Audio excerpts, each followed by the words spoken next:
Hoy hablaremos rápidamente de lo que pasó en la intervención francesa, resumiendo los puntos más importantes de los 5 años que duró esta intervención, de 1862 a 1867.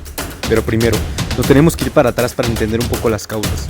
En México, después de la guerra de reforma que enfrentó a los conservadores y los liberales, había muchos problemas económicos. En esta guerra salieron triunfadores los liberales. Por lo tanto, Benito Juárez, al ver los problemas de la crisis económica, decide suspender la deuda externa. Esto, por supuesto, no puso muy contentos a los franceses, a los ingleses y a los españoles, y enviaron a sus tropas en 1861 para obligar a México a pagar. En cuanto esto pasó, los conservadores vieron la oportunidad de derrocar a Benito Juárez. En 1862, el 19 de febrero, Manuel Doblado firma el Tratado de Soledad que comprometía a México a pagar la deuda externa. Los españoles y los ingleses se retiran después de esto, pero los franceses no, porque no se lo querían que saldara una deuda, sino que Napoleón III planeaba ayudar a los confederados del sur para detener el poderío estadounidense. Este invade México y manda a Charles Ferdinand, que era conde de Lawrence. Este llega en marzo a México, con un ejército de 6,000 hombres a su mando. El ejército francés estaba formado por argentinos, egipcios y algunos otros soldados de otras nacionalidades. En este momento, Ignacio Zaragoza prepara la defensa contra los invasores. La primera batalla fue el 28 de abril y fue la batalla de las Cumbres, donde el ejército mexicano es derrotado el 4 de mayo del 2000. Conservadores trataron de ayudar a los franceses, pero fueron derrotados en Atlixco el 5 de mayo en la batalla de Puebla. Los franceses, después de tener 50 años sin perder, son derrotados y humillados por el ejército mexicano. Pero por desgracia, con esta victoria no logran expulsar a los franceses y se les dan tiempo para reorganizarse. También en este momento, el héroe de la batalla de Puebla, Ignacio Zaragoza, muere el 8 de septiembre por tifus. En 1863, Francia regresa con mucha más fuerza. Napoleón manda 30,000 soldados, que eran entre austriacos, belgas, bajo el mando de Federico Faure. En este momento, 30,000 soldados franceses y 8,000 conservadores se dirigen a Puebla y sitian la ciudad, que estaba protegida por 24,000 mexicanos bajo el mando de Jesús González Ortega.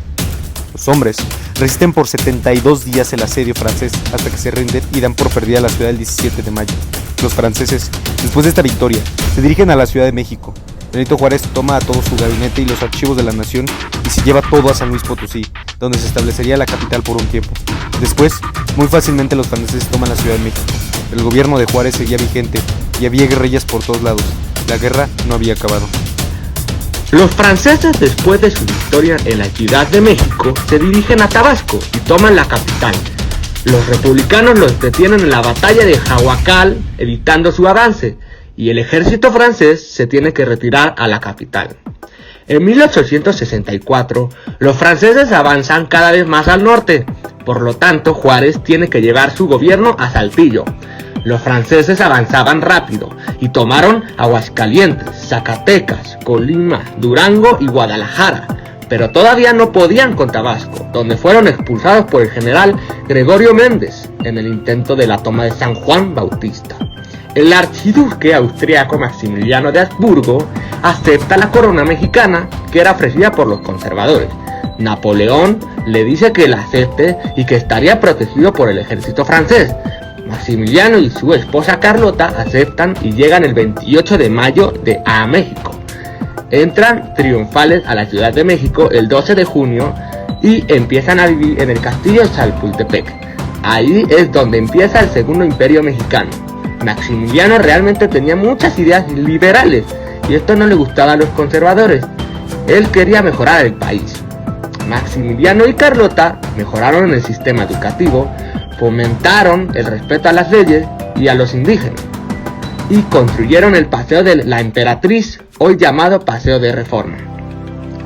En 1865 empiezan las derrotas francesas cuando pierden en Sinaloa, después en Tacámbaro el 11 de abril. Los mexicanos derrotaron al ejército belga después del 16 de julio en la batalla de Loma. Los republicanos son derrotados por un ejército de belgas y conservadores. Después se enfrentan el 2 de septiembre en Ixmiquilpan, donde los republicanos salen victoriosos. Después de escapar el 23 de septiembre, Porfirio Díaz derrota a los 150 franceses con solo 80 hombres. Para estas fechas ya habían terminado la guerra civil en Estados Unidos, por lo tanto, Estados Unidos podía apoyar a los republicanos y les envían armas. El 4 de enero de 1866 hubo un desembarco de soldados franceses y austríacos en Bagdad, pero son derrotados rápidamente por los republicanos. Para este momento, Juárez ya se había llevado el gobierno hasta Chihuahua y estuvo a punto de ser capturado en batalla por el general Miguel Miramón, pero milagrosamente logró escapar. Ese mismo año, Napoleón se tuvo que llevar a sus tropas de Europa porque se avecinaba una guerra en Francia contra Prusia.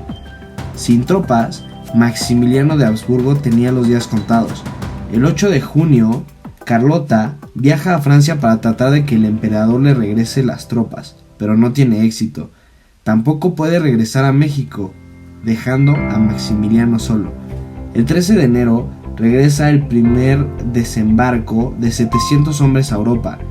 Napoleón le ordena a Maximiliano retirarse del país, pero él no quiere. El 2 de febrero, en la batalla de San Jacinto, Mariano Escobedo le gana a Miguel Miramón, que era uno de los generales conservadores. En esta batalla se toman 800 prisioneros, 600 de estos eran mexicanos conservadores y 200 eran franceses.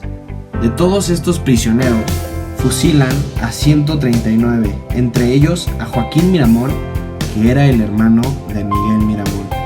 El 16 de junio, en la batalla de Santa Gertrudis, los republicanos derrotan a otro ejército de austriacos y conservadores. Después de esto, el 5 de septiembre sería una de las batallas más sangrientas de toda la intervención francesa. La batalla se llevó a cabo en Juchitán, donde este ya mencionado pueblo masacró al ejército de franceses y austriacos con más de 800 muertos, y esta fue la mayor derrota de toda la intervención. En el año 1867, el 5 de febrero, se retiran más tropas de México y dejan solo a Maximiliano. Mientras tanto, Porfirio Díaz en Oaxaca derrota a tropas francesas en la batalla de Miahuatlán. El 18 de octubre también sale victorioso en la batalla de la Carbonera y toma un buen botín para reforzar el ejército de Oriente. El 13 de febrero, Porfirio Díaz y Leonardo Márquez salen de la ciudad de Querétaro. Después Mariano Escobedo sitia la ciudad de Querétaro por unos meses. Captura a Maximiliano de Habsburgo, a Miguel Miramón y a Tomás Mejía. El 9 de marzo logra sitiar Puebla, logra entrar a la ciudad. También logra entrar a la Ciudad de México sin derramar una sola gota de sangre y sin disparar una sola bala. El 4 de julio son fusilados Maximiliano de Habsburgo, Miguel Miramón y Tomás Mejía. Y ahí es donde cae el Segundo Imperio Mexicano.